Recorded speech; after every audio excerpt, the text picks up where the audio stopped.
అంతా సింపేసి బయటికి ఈడ్చేసింది సార్.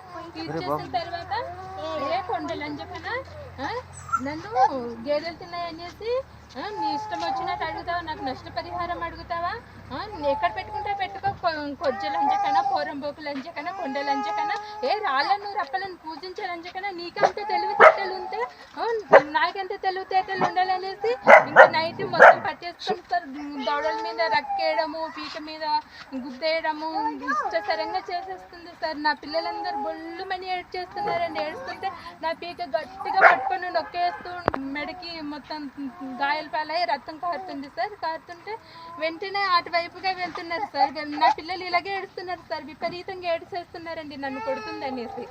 ఇంకా అటు నుంచి వెళ్తూ ఉన్న ఆయన సూరిబాబు గారండి, ఆయన అలా వెళ్తూ ఆ ప్లేస్లో ఆపినట్టున్నారు సార్. అప్పటికి నాకు పీక పట్టుకొని నొక్కేస్తూ ఉండింది సార్. నొక్కేస్తూ ఉంటే ఏరా పిల్లలు అంటున్నారే, ఏమైంది అనేసి ఆయన వచ్చేలోపు నన్ను విడిచిపెట్టి బయటకు వెళ్ళింది సార్. నాకు బట్టలు మొత్తం చించేసి ఉన్నాయి సార్. నన్ను వెంటనే లోనికి వెళ్ళిపోయాను సార్. లోనికి వెళ్ళి టవల్ తీసుకొని కప్పేసుకున్నాను సార్. నా ఒళ్ళు కనిపించకుండా కప్పేసుకున్న బయటకు వచ్చేసరికి ఆయన సార్ అమ్మ అనేసి వెంటనే ఏమైంది పిల్లలు ఎందుకు ఏడుస్తున్నారు అనేలోపు ఇలాగిలాగ అవింది.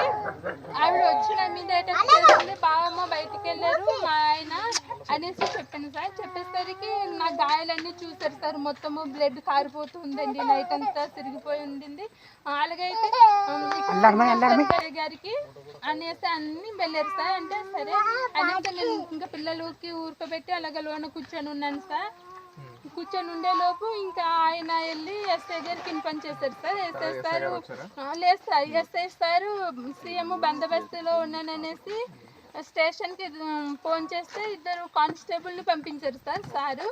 తర్వాత వాళ్ళు వచ్చారు సార్, కానిస్టేబుల్స్ వచ్చారు. తర్వాత నా పరిస్థితి చూశారు సార్. చూసేసరికి నా చేతులంతా మొత్తము బ్లడ్ కారుతూ ఉంది సార్.